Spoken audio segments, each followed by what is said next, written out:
Here's how I created a horror ambient track for my visual novel in altered state in under 5 minutes. First, I started by selecting a reference track to guide the mood and tempo. I chose Lisière by Lori Torres from her album Arpeggio. Next, I determined the BPM of the reference track using TuneBat, which was 120 beats per minute.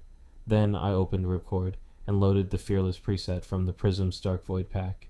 Using this, I crafted a simple single-note chord progression and recorded the full chords. From that chord progression, I created an arpeggio that would layer on top, adding movement and texture.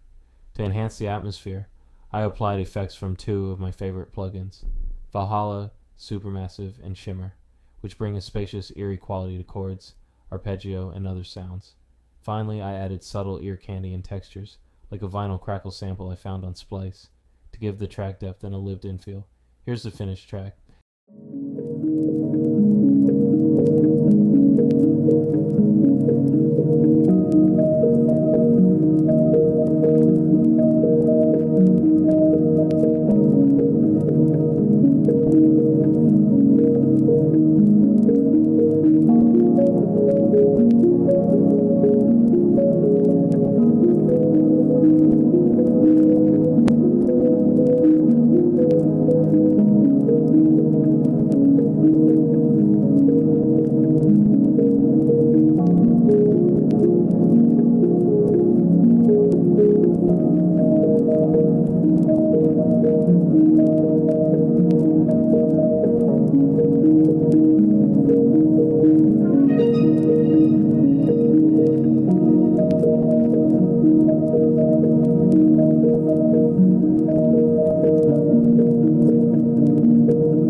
That was a quick explanation of how I made a horror ambient piece in under 5 minutes.